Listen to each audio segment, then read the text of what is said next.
नमस्कार दोस्तों, राधे राधे, जय श्री कृष्णा। आइए सुनते हैं माता लक्ष्मी की कथा। एक बूढ़े ब्राह्मण देवता थे। वह रोज पीपल को जल से सींचा करते थे। पीपल में से रोज एक लड़की निकला करती और कहती, पिताजी मैं आपके साथ चलूंगी।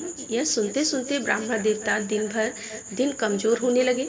तो एक दिन ब्राह्मणी ने पूछा कि क्या बात है।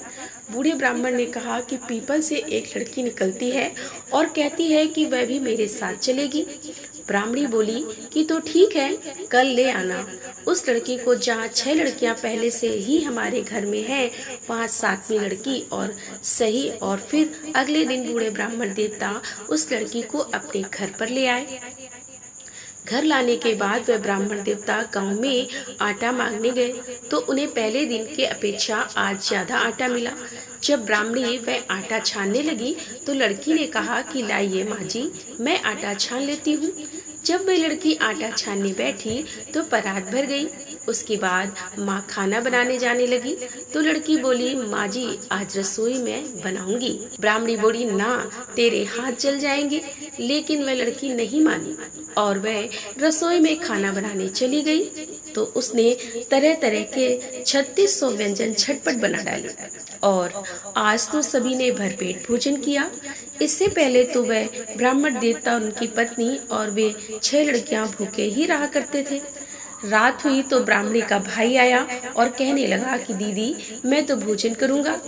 ब्राह्मणी परेशान हो गई कि अब इनके लिए रात में भोजन कहाँ से लाएं। तो लड़की ने पूछा कि माँ जी क्या बात है, आप इतनी परेशान क्यों लग रही हैं?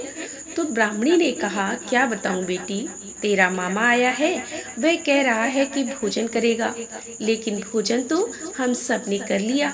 अब उसके लिए मैं रोटियां कहाँ से ले आऊंगी? लड़की बोली, माँ जी बस इतनी सी बात है, आप परेशान मत होइए, मैं बना दूंगी। ऐसा कहकर वह रसोई में गई और मामा के लिए देखते ही देखते झटपट 3600 व्यंजन बना दिए। अब तो मामा ने भरपेट भोजन किया और कहा कि ऐसा भोजन इससे पहले कभी नहीं किया। ब्राह्मणी ने कहा कि भाई तेरी पावनी भांजी है, उसी ने बनाया है। शाम हुई तो लड़की बोली, माँ चौका लगाकर चौके का दिया जला देना, आज मैं कोठे में सोऊंगी। ब्राह्मणी बोली, ना बेटी तू तो डर जाएगी, वहाँ मत सोना। लेकिन लड़की बोली, ना माँ जी मैं नहीं डरूंगी, मैं अंदर कोठे में ही सोऊंगी। कहकर वह रात होने पर कोठे में ही जाकर सो गई। आधी रात को वह लड़की उठी और चारों ओर आंख घुमाई तो देखा धन ही धन था। इसके बाद वह कोठे से बाहर जाने लगी तो वह ब्राह्मण देवता सो रहे थे। उन्होंने उसे जाते देखा तो पूछने लगे, बेटी आधी रात को तू कहाँ चली? तो लड़की कहने लगी, पिताजी मैं तो आपकी दरिद्रता दूर करने आई थी, अगर आपको दूर करवानी है तो करवा लो। अब लड़की ने बूढ़े ब्राह्मण देवता के घर में भी आंख से देखा तो चारों ओर धन ही धन हो गया और लड़की चली गई। सुबह सवेरे जब सब सो के उठे तो लड़की को ना पाकर उसे ढूंढने लगे कि पावनी बेटी ना जाने कहाँ चली गई। तब ब्राह्मण देवता कहने लगे, वो तो लक्ष्मी माता थी जो तुम्हारे साथ मेरी दरिद्रता भी दूर कर गई। हे लक्ष्मी माता, जैसे आपने उनकी दरिद्रता दूर करी वैसे ही सबकी करना। इस कथा को कहते हैं, सुनते हैं, पुकारा भरते हैं, सभी के घर धन के भंडार भरना। प्रेम से बोलिए लक्ष्मी माता की जय। लक्ष्मी माता की एक और अन्य कथा के अनुसार प्राचीन समय की बात है। एक गांव में एक गरीब ब्राह्मण रहा करता था। वह नियमित रूप से श्री विष्णु भगवान का पूजन करता था। उसकी भक्ति से प्रसन्न होकर एक बार भगवान विष्णु ने उसे दर्शन दिए और मनोवांछित वर मांगने को कहा। तब ब्राह्मण ने लक्ष्मी जी का निवास अपने घर में ही हो ऐसी इच्छा प्रकट की, जिसे सुनकर भगवान विष्णु ने लक्ष्मी जी को प्राप्ति का मार्ग सरल ब्राह्मण देवता को बता दिया। लक्ष्मी जी की प्राप्ति का मार्ग सरल ब्राह्मण देवता को बता दिया। भगवान विष्णु ने कहा कि देखो, मंदिर के सामने एक स्त्री आती है जो यहाँ आकर रोज उपले थापती है, तुम उसे अपने घर आने का आमंत्रण दे देना।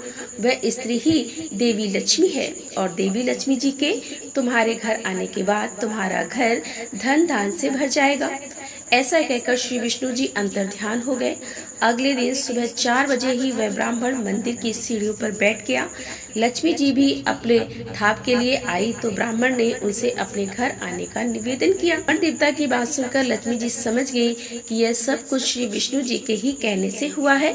अतः लक्ष्मी जी ने ब्राह्मण देवता से कहा कि तुम महालक्ष्मी व्रत करो और रात को चंद्रमा को अर्घ देने से तुम्हारा मनोरथ पूर्ण हो जाएगा। तब ब्राह्मण देवता ने देवी के कहे अनुसार व्रत और पूजन किया और देवी को उत्तर दिशा की ओर मुंह करके पुकारा, जिससे देवी लक्ष्मी जी ब्राह्मण देवता पर प्रसन्न हो गई और उन्होंने अपना वचन पूर्ण किया और देवी लक्ष्मी जी की कृपा से ब्राह्मण देवता के घर में अन्न और धन भंडार भर गए। इस प्रकार आज के दिन जो भी भक्त सच्चे मन से माता लक्ष्मी जी को समर्पित इन कथाओं को सुनता है, माता लक्ष्मी की असीम अनुकंपा उन पर सदैव बनी रहती है। तो ये थी आज की कथाएं। अगर आपको अच्छी लगी हो तो वीडियो को लाइक करना मत भूलिएगा। राधे राधे, जय श्री कृष्ण।